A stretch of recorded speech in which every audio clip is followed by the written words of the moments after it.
आप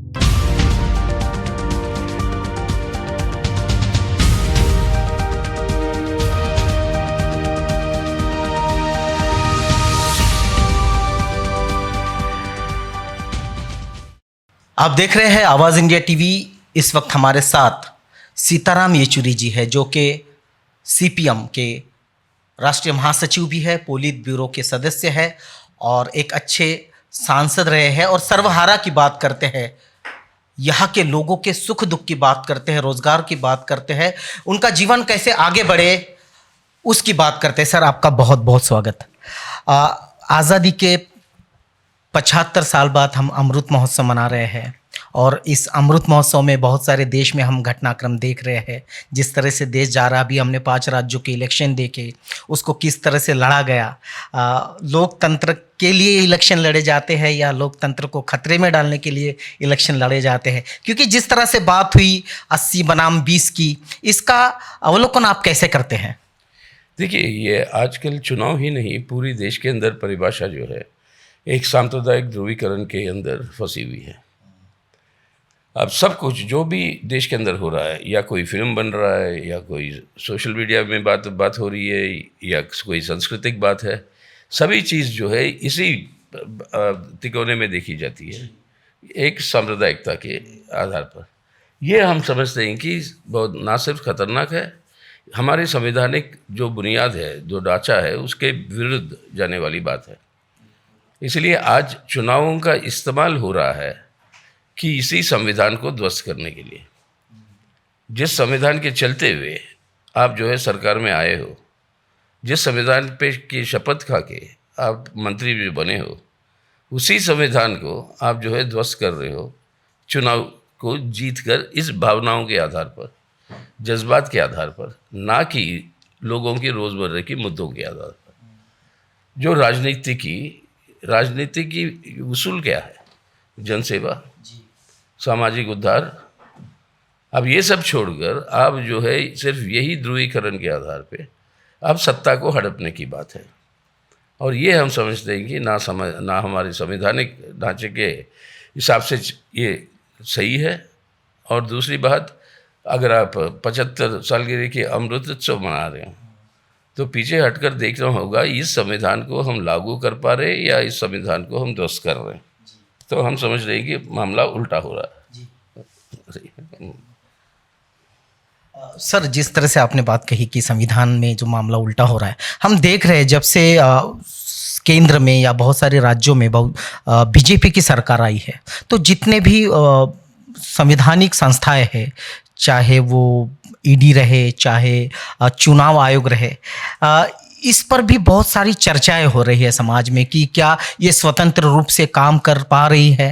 जनतंत्र के लिए चुनाव लड़ा जाता है, लोग विश्वास के साथ वोट डालते हैं, लेकिन अब जब वोट डालते हैं तो उनको खुद को विश्वास नहीं रहता कि जिस पार्टी को, जिस उम्मीदवार को वो वोट डाल रहे हैं, वो उसी को जा रहा है या ना जा रहा है। ये विश्वास अभी खत्म हो रहा है, इस पर क्या कहेंगे? देखिए, आपने 2 बातें कही। एक तो ये है कि संविधान के अंदर जो स्वतंत्र संस्थाएं हैं, इन संस्थाओं को भी किस तरीके से कमज़ोर किया जा रहा है।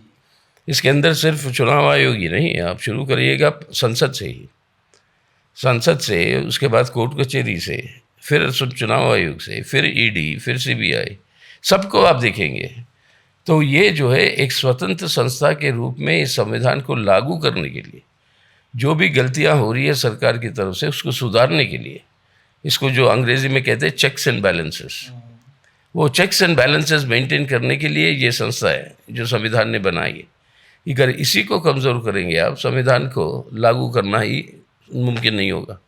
ये रही एक पहलू। दूसरी बात आपने जो कही है, चुनाव आयोग के लोगों के अंदर जो विश्वास है वोट का, अब देखिए ये विश्वास पहले से ही बहुत कमज़ोर रहा है ईवीएम के चलते हुए। अब ईवीएम को जब लागू किया गया था, जब ये बहस था कि बैलेट पेपर जब होते थे, कब्जा हो जाती थी बूथों का, और वहाँ पर बैठ के फर्जी बैलेट जो है छापे जाते थे और जो है जितवाते थे आप, इस तरीके से रिगिंग होती थी। ईवीएम जो है इसको रोकेगा। अब जो नतीजे जो आ रहे कई जगह पर, और कई सारी जगह पर ईवीएम के अंदर भी जो ठोस कमजोरियाँ पकड़ी गई, उससे ये विश्वास घट गया। अब इसके लिए हम लोगों ने पूरी प्रयास करके कहा कि आप जो है पेपर ट्रेल लेकर लगाइए, ताकि जब आप वोट डालते हो आपको पेपर के ऊपर छप के आता है वो सिंबल जिसके ऊपर आपने वोट डाला। हमने कहा वो पेपर को आप एक बक्से में डाल दो, ताकि अगर कोई डिस्प्यूट आएगा तब आप वो पेपर को गिनो, ना कि इस मशीन को। तब चुनाव आयोग का कहना ये था कि आप तो अब कह रहे हो कि दोनों करे, बैलेट पेपर भी रहेगा और मशीन भी रहेगा। अब ये दोनों संभव नहीं है। तो तब समझौता एक आई कि भाई ईवीएम के साथ साथ वो वीवीपैट लगाएंगे, जहाँ से वोटर पहचानेगा कि उनका वोट किसको गया। तो बोला ठीक, वो वीवीपैट सब में लगाइए। तब उन्होंने कहा ये संभव नहीं है सब में लगाने का। तो हमने कहा 50%। फिर तब वो घट गए। ये सब बहस चल रहा था चुनाव आयोग के साथ। घट के फिर वो बोले कि हम 10% करेंगे। अब 10% से फिर उतरा 5%, फिर 5% से फिर उतरा 5 असेंबली सेगमेंट हर पार्लियामेंट्री कॉन्स्टिट्यूंसी में रैंडमली। अब इसका ये यहाँ तक उतर गया, अब कोर्ट कचहरी में भी गया ये बात। चलिए अगर ये भी लागू करना है तो क्या होता है, आप जाते हो वोट डालने, एक होता है वोटिंग का मशीन जहाँ पे आप दबाते हो, अब वो रजिस्टर होता वोट। वो वोट जो रजिस्टर होता वो आपके वीवीपैट पे दिखाता, फिर वहाँ से वीवीपैट से वो जाता है कंट्रोल यूनिट को, जो कंट्रोल यूनिट से गिनती होती है। अब सवाल ये है, जो हमने जब रेज किया था सुप्रीम कोर्ट में, जब कोर्ट गई बात है, हमारा मानना है सुप्रीम कोर्ट का आदेश ये था कि आपका वोटिंग मशीन होगी, वोटिंग मशीन से वो वोट जाएगा कंट्रोल मशीन में, कंट्रोल मशीन में से वो दिखाएगा वीवीपैट, ताकि हमें विश्वास हो कि जो वोट मैंने डाला वो कंट्रोल मशीन में गया और गिनती अगर होगी तो यही वोट की होगी। लेकिन उन्होंने क्या कर दिया, ये वीवीपैट को आपके वोटिंग मशीन और कंट्रोल मशीन के बीच में लगाया। तो वोटिंग मशीन से वीवीपैट पे हमें नज़र आता है सही पड़ा वोट, वीवीपैट से वो कंट्रोल मशीन को जाता है वो कौन सा जाता है, ये है सवाल। अभी भी हमने अभी भी कहा इसको उल्टा करिए आप, अब मान नहीं रहे। अगर नहीं मानने का मतलब है इसके अंदर कुछ गड़बड़ है। बिल्कुल बिल्कुल सर, नहीं मानने का मतलब हम निकालते हैं कि इसमें गड़बड़ है। और जिस तरह से चुनाव के नतीजे आ रहे, क्योंकि हमको उत्तर प्रदेश में महीना भर रह चुके हैं, हम सारी सभाएं की, BJP Sapa Samajwadi party compare करें तो ऐसा लगता था कि समाजवादी पार्टी थोड़े हद तक आगे निकल जाएगी। लेकिन बेसिक सवाल यह है कि लोकतंत्र के इस संगठन को, जिसे हम चुनाव आयोग कहते हैं, इसको प्रामाणिक रखना है, तो इसके लिए जन आंदोलन की कितनी ज़रूरत है। जिस तरह से आंदोलन चलते आ रहे हैं, इसके पहले भी चले, वो आंदोलन अभी नहीं दिखते। क्या ईवीएम के लिए रास्तों पर उतार कर आंदोलन करने की ज़रूरत आपको लगती है? अब शायद उस तरीके की परिस्थिति उभर रही है। अगर चुनाव आयोग इस बात को मान लेता है कि वीवीपैट को रखेंगे कंट्रोल यूनिट के बाद, तब जो है कुछ भरोसा आ सकता है। अगर वो इनकार करते जाएंगे तब तो जो है बिना आंदोलन के अब समझ में नहीं आता है कि इस जनतंत्र को कैसे बचाए। क्योंकि हमारे संविधान के चलते हुए सिर्फ एक ही संस्था है जिसके हाथ में ये अधिकार है निष्पक्ष चुनाव कराने का, वो है चुनाव आयोग। अब इस चुनाव आयोग को लेकर हमारी पार्टी की हर समय मांग थी कि चुनाव आयोग के जो सदस्य, पहले एक ही हुआ करता था, उसको बड़ी लड़ाई के बाद हमने कहा मल्टीपल होना चाहिए। मल्टीपल होता है, 5 का बोला था तो नहीं, वो 3 पे आए। अब 3 पे जो आए, कौन तय करेगा ये 3? अब सरकार तय करती है, जो भी सरकार में है। बोला इससे निष्पक्ष चुनाव और विश्वास पैदा नहीं होता। अगर करना है तो आप कमेटी बनाइए, जैसे आप सीएजी को तय करते हो, जैसे लोकपाल को तय करने का तय कानून बनाया था हमने, उस तरीके की कमेटी बनाए जहाँ पे विपक्ष का नेता भी होगा, जहाँ पे एक अधिकारी भी होगा, जैसे आपके राज्यसभा के चेयरमैन जो देश के वाइस प्रेसिडेंट है, हाँ, या उस तरीके से कोई भी आप चुनिएगा, एक मल्टीपल अथॉरिटी होगी। लेकिन माने नहीं सरकार, आज भी नहीं मानती।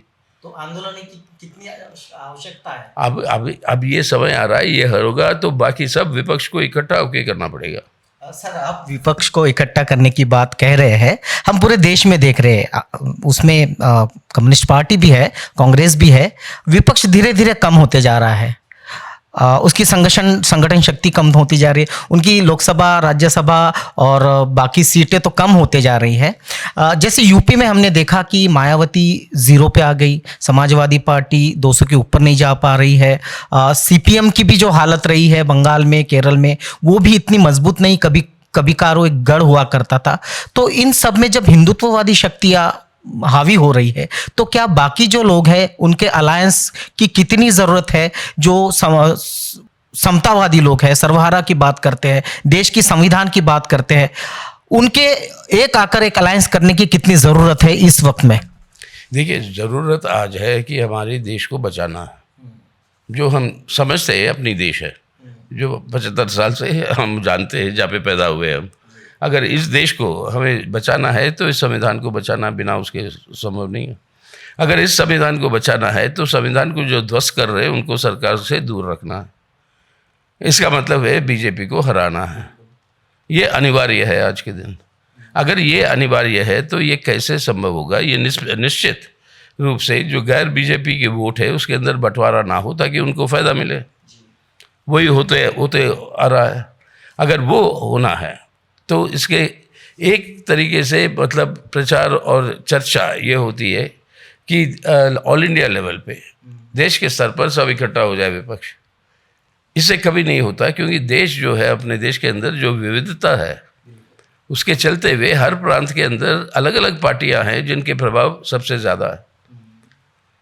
जैसे आप अभी कह रहे थे कि हामी हो गया ये सांप्रदायिकता की मतलब राजनीति, लेकिन दक्षिण में देखिए आप, जिस तरीके से बीजेपी ने सरकार बनाया कर्नाटक में, सभी जानते हैं, चुनाव हारने के बाद जो बनाया सरकार। अब उसको कर्नाटक को भी अलग करके देखो, पूरे दक्षिण में बीजेपी की सरकारें नहीं, हर दक्षिण के हर प्रदेश में अलग अलग पार्टियां हैं जिसके प्रभाव है। और उसी तरीके से आपके महाराष्ट्र के अंदर आघाड़ी का है प्रभाव आज सरकार, और प्रभाव आपके झारखंड में हेमंत सोरेन की सरकार, उड़ीसा में आपके नवीन पटनायक जी की बीजेडी की सरकार, और मुख्य पार्टी बिहार में है वो है आरजेडी, लालू प्रसाद जी का राष्ट्रीय जनता दल, या मुख्य पार्टी है यूपी में तो वो है समाजवादी पार्टी। तो अलग अलग प्रांतों में अलग अलग पार्टियां हैं जो मुख्य ताकत हैं, जो बीजेपी के विरोध में खड़ा हो सकते हैं। तो यही है देश के अंदर ये विविधता को समझना। अफसोस की बात है, कई लोग, ज़्यादातर लोग जो राजनीति में भी है, वो इस असलियत को नहीं समझते देश के। अब ये अपनी पुराने इतिहास को पन्ने पलट के देखिए आप, जब भी भारत में वैकल्पिक सरकार बना, जो गठबंधन बनी वैकल्पिक सरकार बनाने के लिए, वो गठबंधन हर समय चुनाव के बाद ही बनी। पहला वैकल्पिक सरकार था कांग्रेस विरोधी सरकार आपकी इमरजेंसी को हराने के बाद। हम लोग सब में उस पीढ़ी की हैं जो इमरजेंसी के खिलाफ लड़े हैं।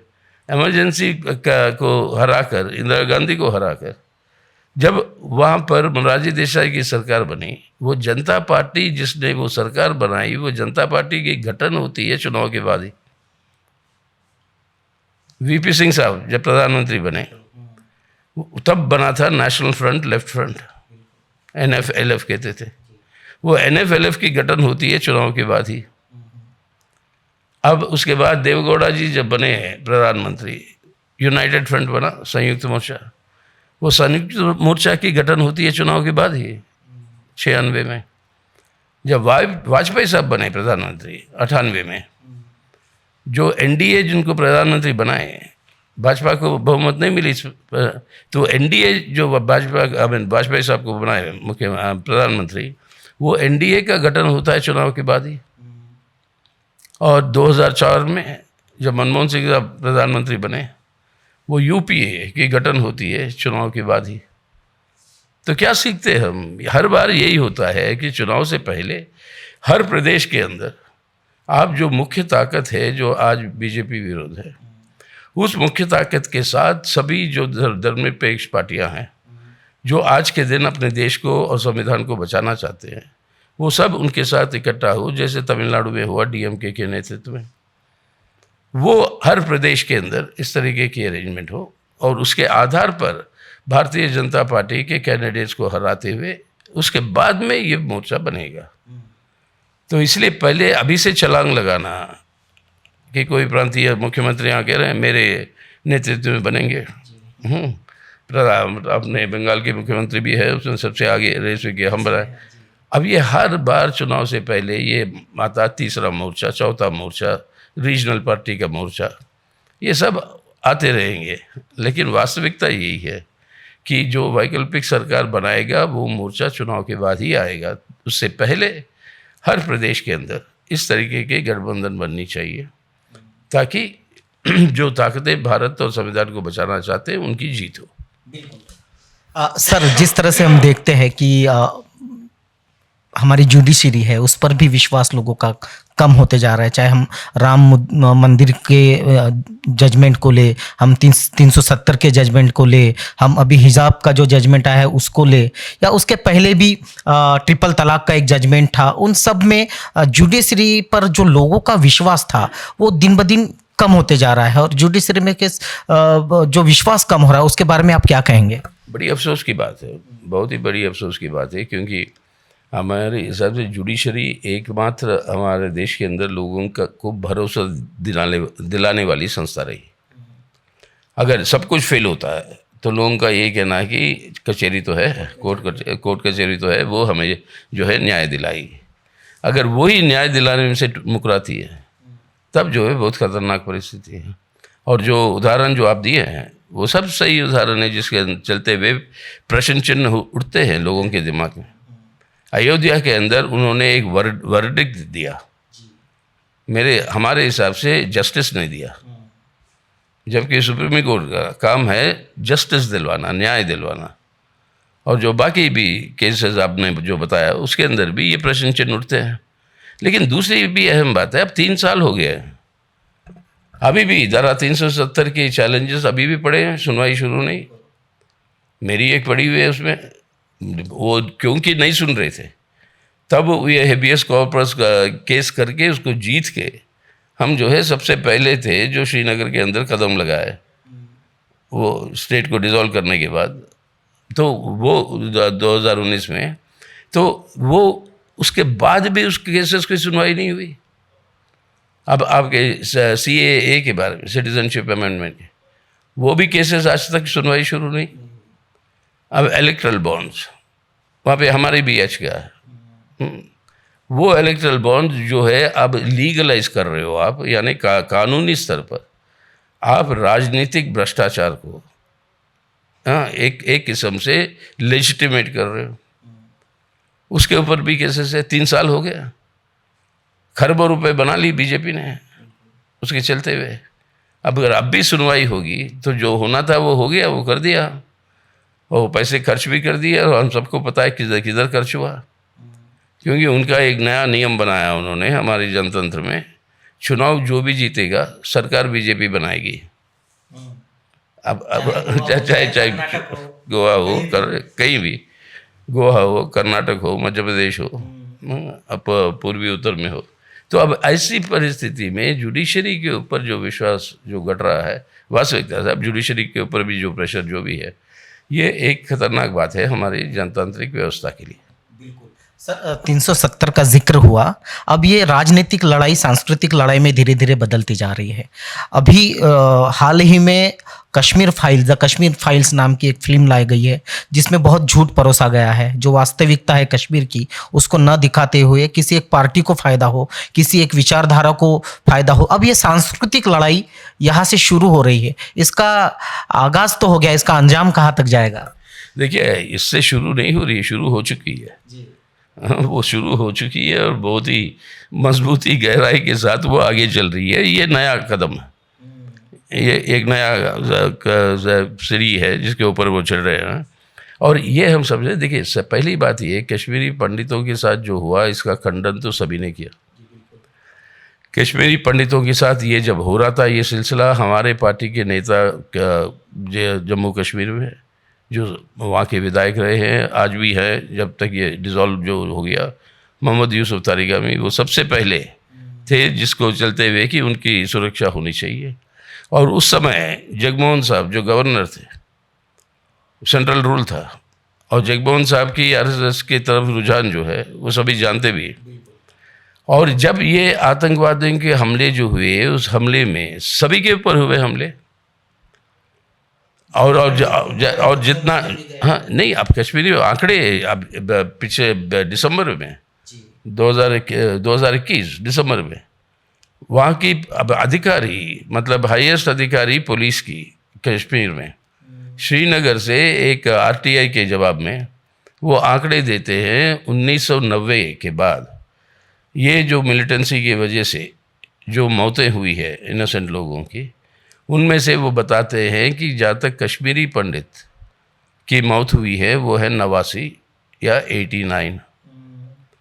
और उसी के साथ वो अब दूसरा आंसर देते हैं, जो बाकी जिनकी आस्था बाकी धर्मों के साथ जुड़ी हुई है, उनकी संख्या है 1635, यानी 89 और 1635। अब ये कहना सिर्फ उन्हीं पे जुल्म हुआ, ये भी गलत, ये है सच्चाई। और तीसरी बात, वो जो हमले हुए थे वो हुए थे अपने सिख भाइयों पे भी, सिख परिवारों पे भी। अब सिख परिवार माइग्रेट क्यों नहीं किया? अब वो वही है आज, मतलब मुस्लिम, हिंदू और उसके बाद सिख ही आता है वहाँ की आबादी में। अब वो नहीं हुए, सिर्फ कश्मीरी पंडित्स के साथ ये सलूक क्यों हुआ? असली बात उसके अंदर रहा, जो गवर्नर का जो रोल रहा जगह, वो बात जो है सामने नहीं आती। इस फिल्म में सर एक बात है, अगर इस तरीके की फिल्में बनाई हैं तो एक और फिल्म बना था गुजरात के, मतलब वो जो नरसंहार के बारे में, हाँ नहीं, गुजरात फाइल्स तो किसी ने प्रस्ताव दिया, एक फिल्म बना था परजानिया जी, परजानिया बनी थी, उसको तो आपने दिखाने नहीं दिया। अब इसको जो है टैक्स एग्जेम्पशन दे रहे हो। अब ये सीधा सीधा नंगा, मतलब सांप्रदायिक ध्रुवीकरण के अलावा क्या है? जो हम सब कहते हैं, आतंकवाद का कोई धर्म नहीं है, कोई जाति नहीं है, वो किसी भी धर्म का हो सकता है। और इसलिए आतंकवाद के खिलाफ लड़ना जो है उसके अंदर कोई समझौता नहीं हो सकती, वो देश के हित में नहीं है, उसको ख़त्म करना है। बिल्कुल, आतंकवाद को ख़त्म करने की बात तो हम करते आ रहे हैं और होना भी चाहिए, लेकिन जिस तरह से 18 घंटे काम करने वाले हमारे पीएम 18 घंटों में से वक्त निकालते हैं, फिल्म देखते हैं और कहते हैं कि इसमें सच्चाई दिखाई गई है, लोगों को आह्वान करते हैं, और ये पूरा का पूरा फिल्म स्पॉन्सर्ड बाय आरएसएस है, और जो दर्शक पहुंच रहे थिएटर तक उनके टिकट के भी स्पॉन्सर आरएसएस है। ये जो स्थितियां है, इस पर क्या बात करेंगे? और पीएम इस तरह से किसी फिल्म को प्रमोट करते हैं, एक लोकतांत्रिक पद पर वो बैठे हैं। देखिए, जिस लोकतांत्रिक पद पर वो बैठे हैं उसी का दुरुपयोग कर रहे हैं लोगों की मानसिकता को बदलने के लिए इस तरीके की बातों से। ये पूरा का पूरा ये एक किस्म की थिएटरिक बात है, मतलब नाटक जैसे आप थिएटर में जिस तरीके से मन बनाने की कोशिश करते हैं, यानी फिल्म भी बनाइए उन्हीं से, टिकट भी दिलवाइए उन्हीं से, उन्हीं के लोगों को भेजिए और फिर प्रशंसा करवाइए। इसका मतलब क्या है? लोगों की मानसिकता को प्रभावित करके उसी के आधार पर जो है आप वोट जो है हासिल करें। अब बेशक कि लोगों के अंदर, हमारे माइग्रेंट लेबर की हालत तो हम सभी ने देखी, हम सभी ने देखी हालत लोगों की, जो गंगा में शव जब बह रहे थे, हम सभी देख रहे हैं आज जो महंगाई से तरस रहे लोग। हम अभी आज देख रहे हैं कि अब बेरोज़गारी जिस हद तक फैल गई देश में, आज 50% लोग हैं जो जवान जो काम कर सकते हैं, वो नौकरियां खोजना बंद कर दी। नहीं, बंद ही कर दी, कहते हैं नौकरी तो है ही नहीं, क्यों खोजे हम? वापस जा रहे खेती में, वहाँ पे पता नहीं क्या क्या होगा क्या नहीं। तो इस तरीके के हालात में भी अब क्या है, लोगों की जन समर्थन हासिल करने के लिए उनके पास, लोगों की ज़िंदगी तो बर्बाद हो गई, ये और ज़िंदगी बर्बाद कर रहे हैं। अब पेट्रोल के दाम पकड़ के रखे बढ़ने से, लेकिन अब बढ़ेंगे ही। अब जब वो बढ़ेगा तो और बाकी चीज़ों के दाम बढ़ेगी, ट्रांसपोर्टेशन कॉस्ट बढ़ेगा, महंगाई जब बढ़ेगी तो और लोगों के ऊपर लोग और तरसेंगे। तो अब ऐसी हालत में किस तरीके से उनकी समर्थन हासिल करें? एक ही चीज़ है, ये सांप्रदायिक ध्रुवीकरण, नफरत, और हिंसा के आधार पर राजनीति चलाओ, और ये नफ़रत और हिंसा के आधार पर राजनीति चलाएंगे, वो जो आग जो फैलेगी पूरी मुल्क को ही तबाह कर देगी। सर, ये भविष्य के साथ भी बड़ा खिलवाड़ हो रहा है। जैसे हमने देखा कि हिंदूकरण हो रहा है एजुकेशन का, क्योंकि हम कहते हैं कि बच्चे पढ़ेंगे तो देश आगे बढ़ेगा, और देश आगे बढ़ेगा तो विश्व गुरु की जो कंसेप्ट रह चुकी है उसको हम आगे बढ़ाएंगे। तो इस तरह से हम देखते हैं कि अब गुजरात की यूनिवर्सिटीज़ में गीता का पाठ पढ़ाया जाएगा। जैसे कि हमने बनारस हिंदू विश्वविद्यालय में देखा कि वहाँ इंजीनियर बच्चों को गोबर के उपले कैसे बनाए जाए उस पर प्रयोग किए जा रहे हैं, और तमाम ये बातें। और वेंकैया नायडू जो संवैधानिक पद पर है, उपराष्ट्रपति है, वो कहते हैं कि इसमें बुरा क्या है, ये तो हमारे देश का कल्चर है और इसी देश के कल्चर को हम बच्चों को पढ़ाएंगे तो बुरा क्या होगा। आप बताइए कि इस तरह का हिंदूकरण एजुकेशन का कितना जायज़ है, और इस देश की जो संस्कृति की बात करते हैं वो संस्कृति क्या है। देखिए, इस तरीके की हिंदूकरण जो हो रही है ये हमारी देश की सभ्यता के खिलाफ है, और अपनी देश की सांस्कृतिक जो विरासत है उसी के खिलाफ है। हम कहते हैं उसके अंदर कोई बुराई नहीं है, वेंकैया नायडू साहब से कही है, लेकिन बुराई आज इसमें है कि सिर्फ वही क्यों कि देश के अंदर 6 हमारे देश के अंदर पारंपरिक फिलॉसफी के स्कूल्स हैं, फ़लसफ़ा के स्कूल्स जो इतने गहराई में उसकी जो रिचनेस है, मतलब इतनी गहराई में है। ये 6 स्कूल्स के बारे में सब क्यों नहीं पढ़ाते भाई? इन्हीं फिलोसॉफिकल ट्रेडिशन के टकराव में तो पैदा हुआ अपनी संस्कृति।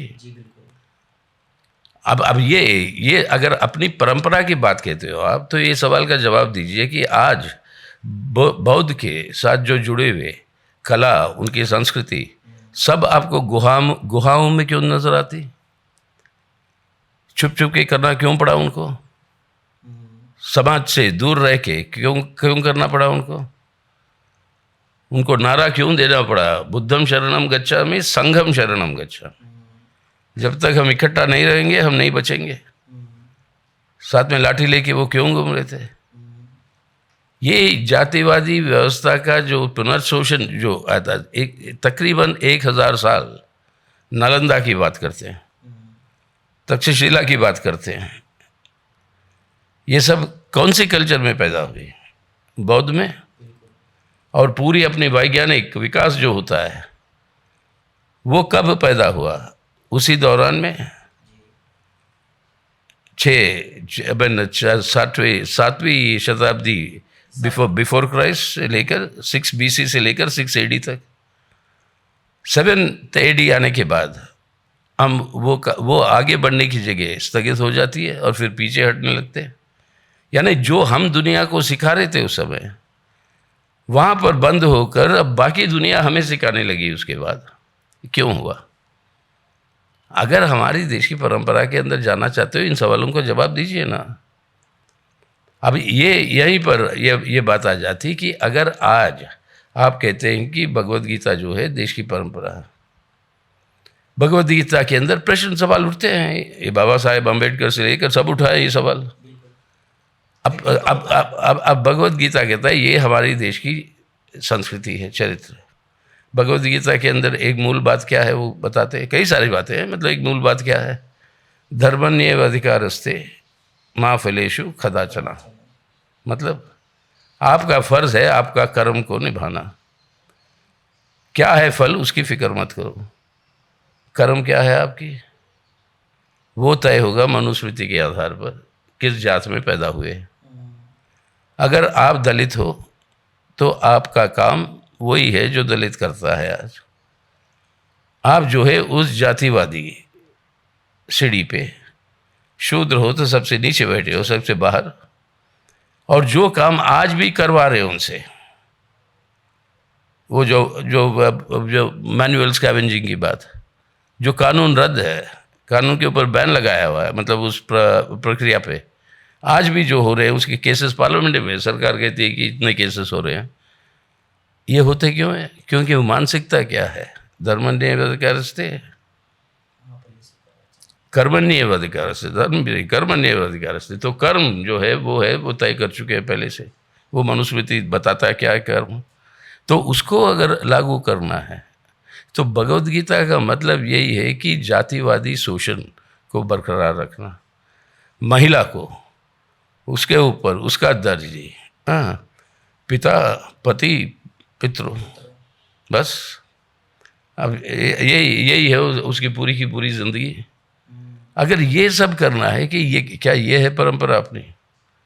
ठीक है, एक धारा है, लेकिन अगर भारत का अगर विकास हुआ, ये सब हुआ, तो ये सभी धाराओं के मिलन से ही तो हुआ।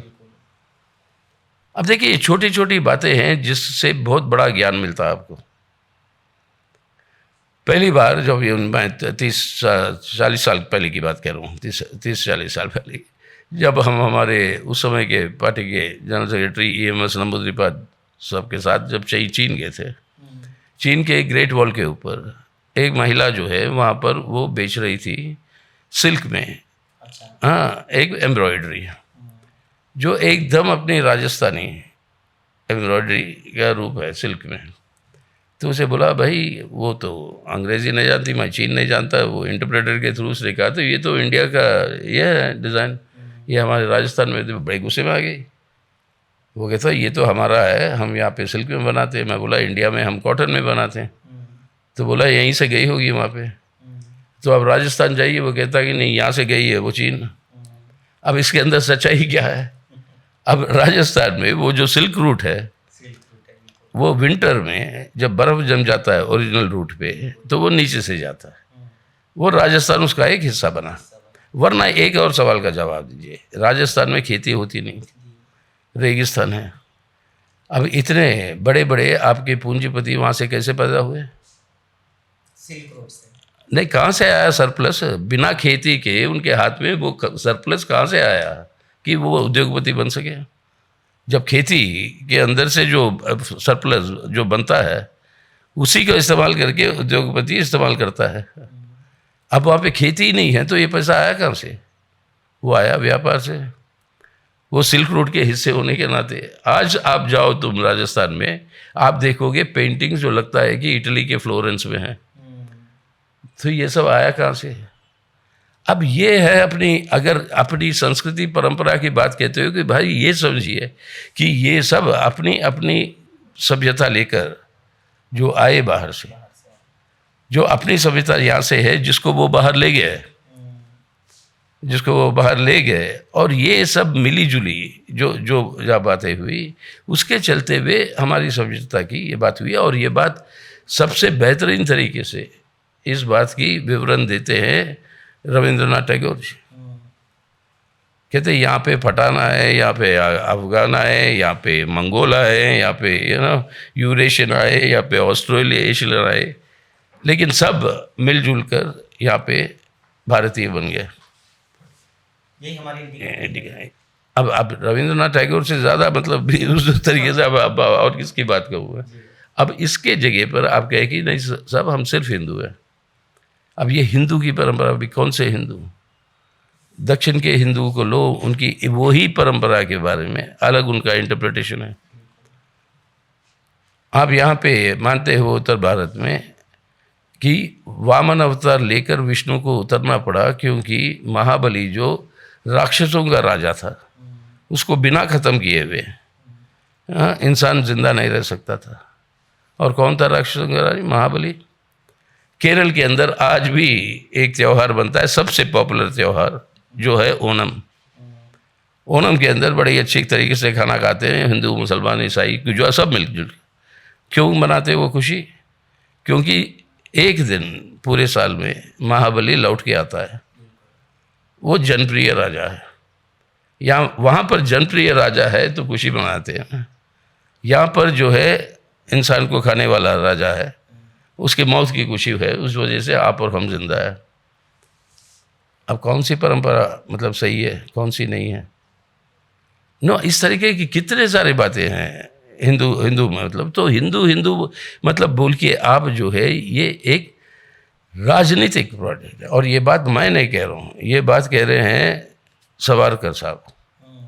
जब हिंदुत्व की परिभाषा उन्होंने दी 1923 में, उन्होंने छोटी सी किताब लिखी, हिंदुत्व क्या है हिंदुत्व। और उसके अंदर उसको परिवार उसको समझाते हुए कहते हैं हिंदुत्व का कोई लेना देना नहीं है हिंदू धर्म से, वो धर्म अपनी जगह है, हिंदुत्व जो है एक राजनीतिक प्रोजेक्ट है। उन्होंने उनकी शब्द है ये, Hindutva is a political project, और वो पॉलिटिकल प्रोजेक्ट को हासिल करना वो ही अब लागू हो रहा है। तो आप समझिए इसकी परंपरा की बात, हमें सभ्यता की बात, मतलब इसका एक पहलू है निश्चित, लेकिन उसकी असलियत क्या है, असली रूप क्या है। और आज भी जो जातिवादी शोषण जो होता है, आज भी हमारे महिलाओं के ऊपर जो अत्याचार जो बढ़ते जा रहे हैं, मतलब तो इस तरीके की जो सामाजिक न्याय की तरफ जो संविधान कहती है हमें बढ़ना चाहिए, सामाजिक अन्याय बढ़ते जा रहा है। तो ये संवैधानिक स्तंभ जो है सामाजिक न्याय का, वो कमज़ोर किया जा रहा है। फिर वोट बटोरोगे आप हिंदू और हिंदू की घर पे। तो अब ये है बात, असली हिंदुत्व और हिंदू के बीच में फ़र्क। हिंदू जिनकी अधिकार है, या ईसाई हो या मुसलमान, जो भी है, जो भी आपका आस्था है, उसकी रक्षा करना ये सरकार का दायित्व है।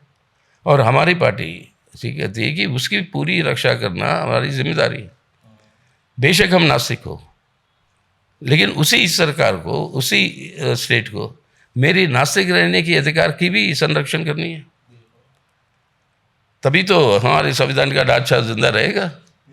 यही बात है, ये है असलियत आज जिसके विरुद्ध में ये जा रहे हैं। सर आखिरी बात, हमारे जो प्रधानमंत्री है, जिन्हें प्रधान सेवक भी कहा जाता है, वो भारत को विश्व गुरु बनाने का एक बड़ा तेजस्वी स्वप्न देखते हैं और उसके लिए ताली बजाते हैं, थाली बजाते हैं, गोबर की बात होती है, गैस निकालने की बात होती है नाली से। तो उनका एक अपना अलग अंदाज है भारत को विश्व गुरु बनाने का। अगर आपकी क्या संकल्पना है आज के दौर में, हमारे युवाओं को क्या कहेंगे अगर इस भारत को ओजस्वी तेजस्वी बनाना है, इसको विश्व गुरु बनाना चाहिए अगर है, तो हमारी जनता के क्या कर्तव्य होने चाहिए? देखिए, जनता के कर्तव्य आज के दिन अगर हमें विश्व गुरु बनना है, और ये हम बन सकते हैं, क्योंकि अब याद रखिएगा अपने देश के अंदर 40 साल की उम्र से कम उम्र वाले लोग जो है वो तकरीबन 52% है। यानी हमारी एक उम्र के हिसाब से बहुत छोटा देश, कम उम्र की देश। अगर इसी नौजवान को हम शिक्षा, स्वास्थ्य और रोज़गार देंगे, विश्व गुरु यही बना देगा। किसी नेता की ज़रूरत नहीं है। बिल्कुल, अगर युवाओं को हम रोज़गार देंगे, अच्छी शिक्षा देंगे, अच्छा आरोग्य देंगे, तो हुबहू अपने आप ये देश विश्व गुरु बनेगा। हमारे साथ सीताराम येचुरी जी थे। सर, आपने अपना बहुमूल्य वक्त निकाला, हमें दिया, आपका बहुत बहुत धन्यवाद। बहुत शुक्रिया। आप देख रहे हैं आवाज़ इंडिया टीवी।